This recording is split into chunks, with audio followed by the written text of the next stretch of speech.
Meron pala nagkaabang.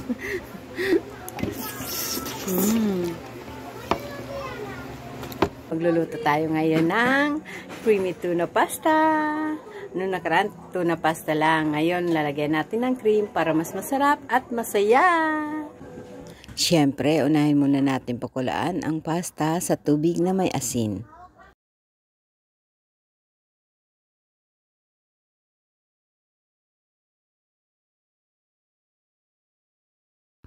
Habang inihintay natin lumambot ang pasta, igigisa na natin ang sibuyas, bawang at ang iba pang mga ingredients.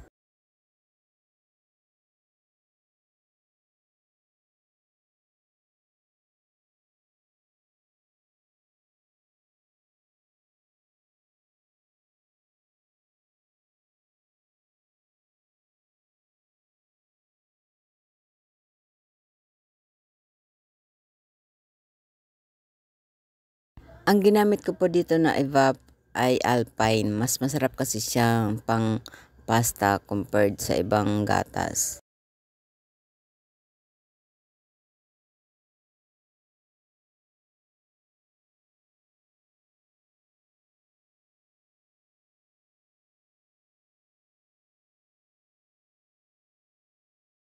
Para mas lumapot ang ating sauce, naglagay lang ako ng mga 2 kutsarang harina na tinunaw sa tubig.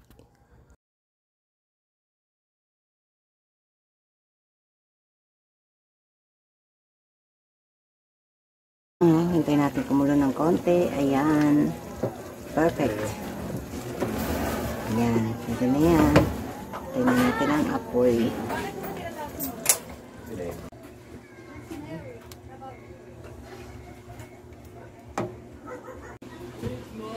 Oh, sarap. Carbonara.